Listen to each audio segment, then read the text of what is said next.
Engineering કોલેજોમાં ખાલી જગ્યા મુદ્દે એક મોટો ખુલાસો સામે આવી રહ્યો છે કે રાજ્ય સરકારે વિધાનસભા ગૃહમાં આ અંગે જાણકારી આપી અનુસાર સરકારી એન્જિનિયરિંગ કોલેજોમાં 60% જેટલી જગ્યાઓ ખાલી છે। વહીવટી કારણોસર જગ્યાઓ ખાલી હોવાનું રાજ્ય સરકારે ખુદ કબૂલ્યું છે। રાજ્યમાં હાલ કુલ 16 સરકારી એન્જિનિયરિંગ કોલેજ કાર્યરત છે। વર્ગ 1ની 534 જગ્યાઓ સામે 316 જગ્યા ખાલી છે। વર્ગ 2ની 1469 જગ્યાઓ સામે 193 જગ્યા ખાલી છે। એ સિવાય વર્ગ 3ની 475 જગ્યાઓ સામે 300 જગ્યા ખાલી છે અને વર્ગ 4ની 260 જગ્યાઓ સામે 201 જગ્યાઓ ખાલી છે।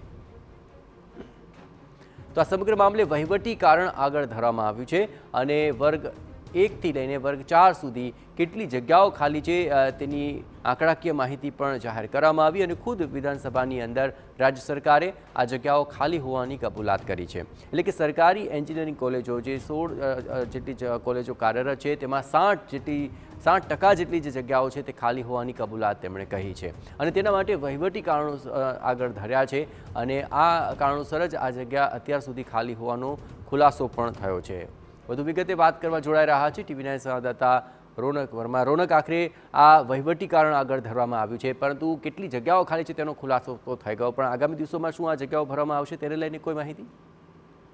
બિલકુલથી આજે જે ગૃહ ચાલી રહ્યું છે તેનો અંતિમ દિવસ છે અને આ અંતિમ દિવસે એન્જિનિયરિંગ જેટલી પણ સરકારી કોલેજો રાજ્યમાં આવેલી છે તેમાં વિવિધ વર્ગ પૈકી એટલે કે વર્ગ 1, 2, 3 અને 4માં કેટલી જગ્યાઓ ખાલી છે તે અંગે પ્રશ્ન પૂછાતા જે હકીકતો સામે આવી છે જેમાં 60% જગ્યાઓ ખાલી છે।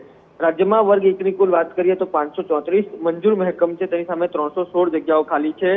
આ ઉપરાંત વર્ગ 2માં પણ 193 જેટલી જગ્યાઓ ખાલી છે। વર્ગ 3માં 300 જેટલી જગ્યાઓ ખાલી છે અને આ ઉપરાંત વર્ગ 4માં પણ 201 જેટલી જગ્યાઓ ખાલી છે, જેમાં મંજૂર મહેકમ 260 છે, એટલે લગભગ તમામ જે જગ્યાઓ છે તે ખાલી છે। રાજ્ય સરકાર દ્વારા જે તમામ ખાલી જગ્યાઓ છે તેમાં વહીવટી કારણ આગળ કરવામાં આવ્યું છે, પરંતુ જે કહી શકાય કે જે અન્ય પાર્ટીના જે સભ્યો અહીંયા હાજર હતા તેમના દ્વારા પણ એ જ રજૂઆત કરવામાં આવી કે જે વહીવટી કારણ તો અત્યારે આગળ કરવામાં આવ્યું છે, પરંતુ જે આ પ્રકારે જગ્યાઓ ખાલી રહે છે, યોગ્ય શિક્ષણ બાળકોને મળતું નથી, ટેકનિકલ શિક્ષણ કહી શકાય એન્જિનિયરિંગ, અને તેના જ કારણે જે ભણતર છે અથવા તો પછી જે સુવિધાઓ છે તેમાં વધારો થતો નથી, એટલે કે સત્વરે આ તમામ જગ્યાઓ ભરવા માટે કહેવામાં પણ આવ્યું છે। તેની સામે એ પણ આશ્વાસન આપવામાં આવ્યું છે કે ખૂબ વહેલી તકે આ જે તમામ જગ્યાઓ છે તે ભરવામાં આવશે।